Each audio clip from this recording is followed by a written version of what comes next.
Good morning, everyone. You're all very welcome to our, I suppose, run through for the end of the week, kind of recapping on the price action that has taken place over the last couple of days, and of course, factoring in the volatility in these markets. Now, I suppose this week, like I suppose the other weeks in September, has seen that volatility remain.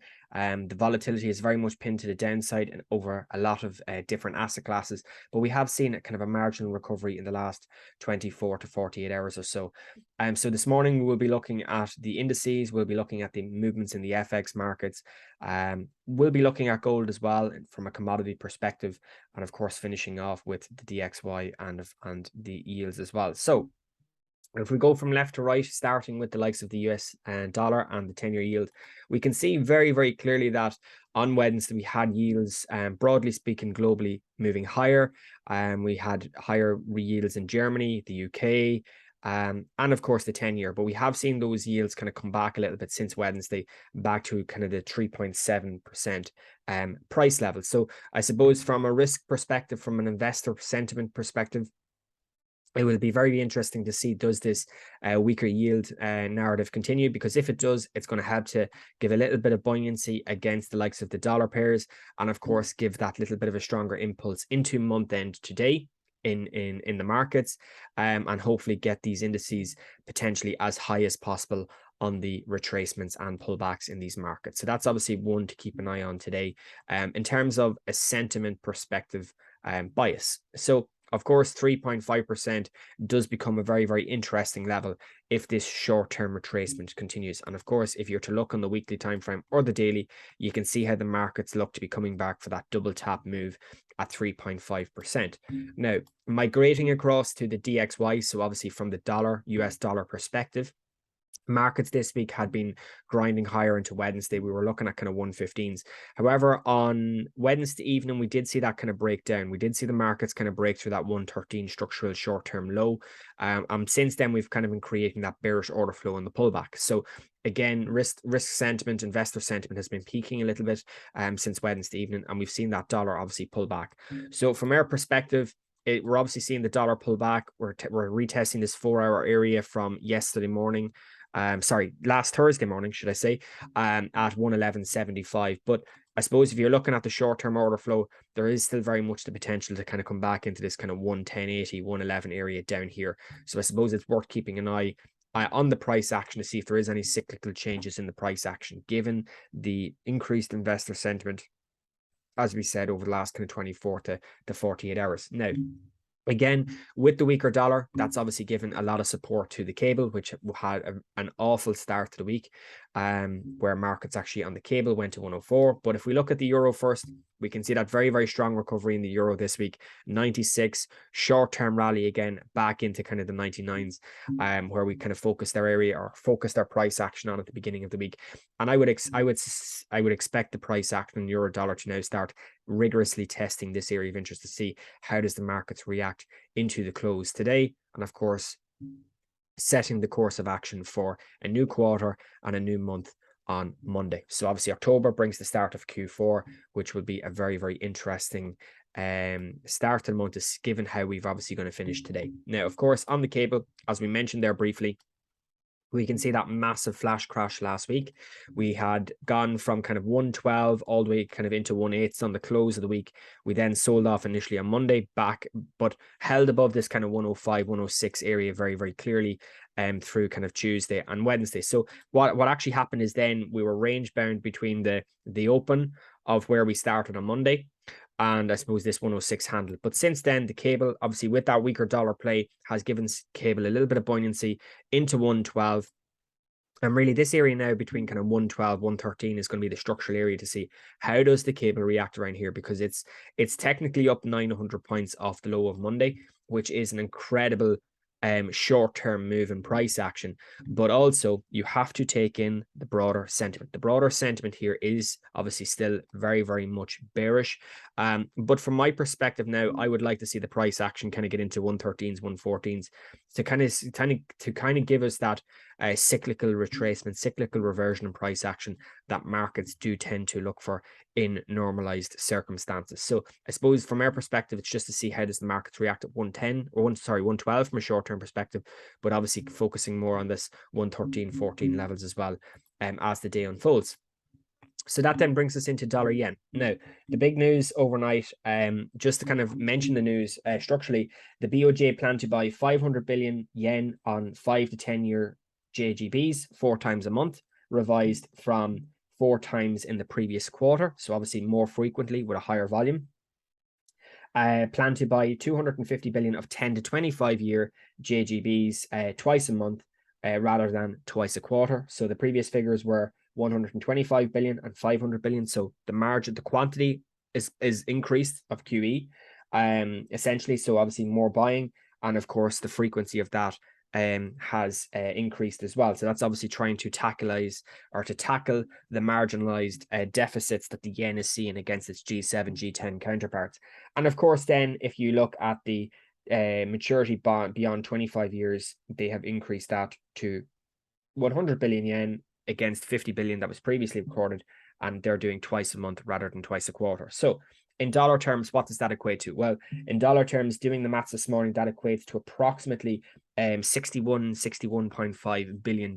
So they've added in 25 billion already.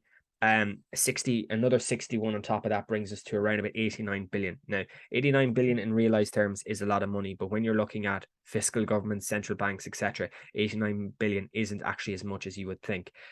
So that's why we haven't obviously seen as much of a movement in the yen pairs, because in my opinion, I was actually looking for a larger number, probably up on minimum of 100 billion really to start. And we haven't really seen it. Now, I suppose when we look at the dollar yen, we are still consolidated around that kind of 145 level. So we've had consolidation, as we talked about earlier in the week. We have swept liquidity on both sides. We have flagged back into 145, and we've literally the whole week we've been literally held between 144s and 145s. So now we're looking to see, is there any sort of follow through in the markets now to add on, I suppose, the fundamentals with the price action to see can the yen start to get a little bit of strength. With the dollar weakness at the minute, it's quite surprising, because I did think the yen might start to fly lower, particularly when you see the euro dollar, the cable obviously progressing so well. But obviously at this moment in time, the yen really isn't taking as many buyers as many would maybe expect, or many would actually think would happen. So it's just important to be aware of that into the end of the day to see, is there any sort of movement start to be reflected in the yen, and of course if there's any additional commentary from the Bank of Japan as well. Now, when we migrate to gold, moving out of FX and yields and into the gold story, we have seen gold flag beautifully back into this previous consolidation. So this is where we were kind of the Fed time last Wednesday week. In fact, the 21st of September, we had that massive sell off on Thursday, the break through the range. Cyclically now, price action is reverting back into this area of interest. And this area of interest is something that I've been kind of watching for the last week or so, is to see how does the price action, well, firstly, if the price action gets back into this region, which it has now done so, and secondly, how does the price action react off of that? So I suppose now if the dollar continues to remain on the back foot, that's going to help gold prices. So rather than obviously looking for selling proactively, we are looking at the range very, very closely, but we're also looking at the fact that if the dollar continues to remain weak and continues to move lower, then the likelihood is that gold could actually try and push through this short-term level. So I suppose it's weighing up all of these elements into consideration, and then obviously waiting for confirmation rather than just jumping in specifically blind. So I suppose that's obviously important from a price action perspective as well. Now, when we look at the indices, so obviously, as I said, 1670 to kind of 1680 is the area of interest that I'm watching quite closely on gold. Now, from an S&P perspective, personally, we've obviously seen liquidity sweeps this week. So if you look at kind of the early parts of this week, kind of Monday, Tuesday into, I suppose, Tuesday afternoon, markets were very, very consolidated here in this range in the S&Ps. Now, structurally speaking, you will see markets have taken liquidity on the lows, and they have also taken liquidity on the highs on Wednesday. So Wednesday morning, we had that sharp impulsive reversal. So we broke through the lows, taking liquidity on the downside. So basically initiating a bias that for sellers to maybe enter the market. That obviously became very, very quickly undone because it stop hunted the markets. We came all the way up. We actually took the highs of this range here as well. So again, we've effectively stop hunted the sellers. we have stop hunted the buyers above this area here, and the markets have returned to this region down here. So normally speaking, with smart money, we take lows, we take highs, we flag back down, and then we look for the impulse to the upside. So marginally speaking, that's what happened. I suppose from a 1 hour perspective here on the S&Ps, if you're looking at kind of order blocks, you would see that the markets have actually come slightly underneath the order block area, but broadly speaking has held above the region. So you can see here very, very quickly that the markets have held this, I suppose, area of interest. And we've seen quite a decent bit of buying, I suppose, off the lows from last night. So last night's close pre-market today, indices, S&P is up around about 60 points, which is a very, very strong initial move already. But we need to see, does that become replicated? Are we going to try and see this bottom coming in from month end to see a little bit of recovery into the month end close, obviously today and tonight in this trading session? So obviously worth keeping an eye on that one. As we look at the Nasdaq now, similar kind of scenario. So Nasdaq was very consolidated all week. We talked about this 11.5 level, very, very interesting price action. Initial rejection on Monday at 11.460, secondary rejection on Tuesday, slightly higher up at 11.495, and of course then on Wednesday into Thursday, where we had that profit taken Wednesday night, and we sold off from 11.5 all the way back into the lows again. Now we did structurally break through lows, which is interesting because it just shows how much of manipulation is happening here, because this was the previous range. We did talk about price action maybe getting into the 11.450s. We've taken lows, we've taken highs, we've taken lows again. So you can see how trappy and how volatile these markets are. So if you're looking at this in terms of volume, I would generally say you're probably better off trading the S&P than the NAS, because you tend to see the markets hold up a little bit better on asset classes that have greater traded volume. So S&P as a contract has far superior, greater trading volume than that of the NASDAQ, which tends to see the price action and the structure being a little bit cleaner as a result. So just factoring that into consideration. Dow Jones, again, very, very similar move. So consolidation, took the lows, swept the liquidity, then of course rallied on Wednesday into Wednesday evening, took the highs, profit taking. And of course, we flagged all the way back down into this order block area here at 29,016. So around about 29,000, perfect area. And since then, we've just literally rallied 500 ticks, 500 point move back into this 29.5 key level, which we focused on earlier in the week as the pre-COVID highs from 2020. And I suppose today, from today's perspective now, it's a case of, well, does the markets break above 29.5? If it does, I would suspect to see the markets try and take out this short-term high and try and push somewhere up here into the close. But as we look at the minute, 29.5 is where the price action is currently being held off of current price action structure. So given that we've looked at the US now, let's take a quick look at Europe. So we've got the FTSE in Europe, and of course we have the DAX as well. So broader speaking, we've talked about this 7,000 area with relative ease. I suppose the interesting level here at 7,000 is the higher time frame level at 6,800. So we've seen a lot of wick action here on the weekly down at 6,800. We've had May, July, September, March of 2022, and of course September of 2022 as well. So over the last, I suppose, 15, 16 months or so, 6,800 has been a very, very important level. Now, also the 7,000 level has been important over the last number of months, and we've seen that replicated this week. So if you're looking at the price action structure, you can see very, very clearly the order flow, very, very clean sell-off and run-off into 7,500. We're starting to see the kind of the reversion of the selling price action now between 68 and 7,000. And that's kind of seemed to be where the markets are looking at. Now, from an intraday, daily to kind of by the end of the week perspective, the order flow was pretty clear on Monday, Tuesday, Wednesday. We had consolidation. We broke through. We flagged back up, taking the order block here. So you can actually kind of see here how the markets have held up relatively well. Rejected this area to a T. And of course, since then, the markets unwound on yesterday morning, back into the lows again, where we've been holding literally weekly lows. So at this moment in time, the markets have seen a nice little impulse this morning, obviously with risk assets getting a little bit of a bid, a little bit of buying.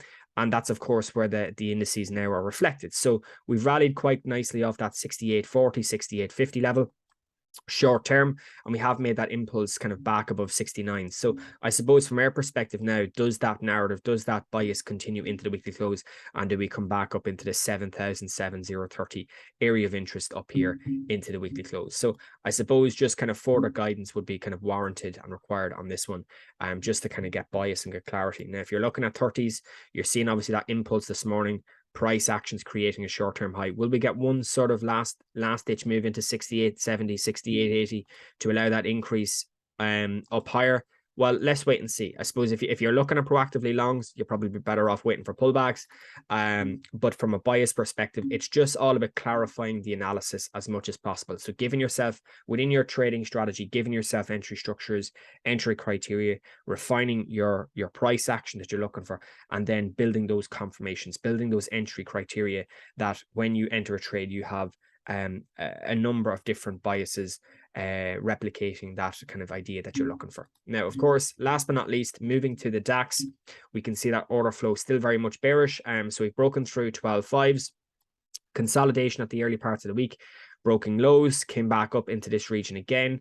Very atypical of what you'd expect. Now, if you bring in the Fibonacci's as well as a tool, right into the discount zone. So 17, for those who are following these videos, you know that we've looked at the kind of the discount zone on Fib retracements. We look at 61.8, but we also look at 71.78 as the discount zone, and of course, or the value zone. And we've seen that rejected very, very cleanly back into the lows here at 11,850.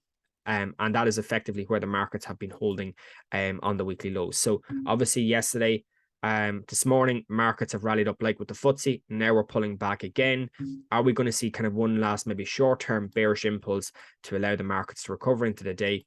Or is this maybe the only recovery that we see for the markets to ultimately unwind? And I suppose at this moment in time, let's just wait and see how that plays out from I suppose a price action perspective as well. All right. So that's pretty much it in terms of markets for the week. I suppose if we're looking at the ticker tape, we can see broadly speaking overall in the week, mixed week. Indices, I suppose by and large, struggling on the week. Nice little recovery this morning. But of course, let's just wait and see how that plays out through obviously the rest of the week. Forex markets, again, bit mixed. Obviously, we're seeing the dollar weaker, euro dollar increasing and whatnot. But we also have to look at kind of next week as well. So next week, new month, new quarter. We'll be looking at earnings season now over the next couple of weeks as well. And that'll be something to take into consideration as well within the trading and the macros as well. All right. Have a great weekend, everyone. And we'll see you all next week.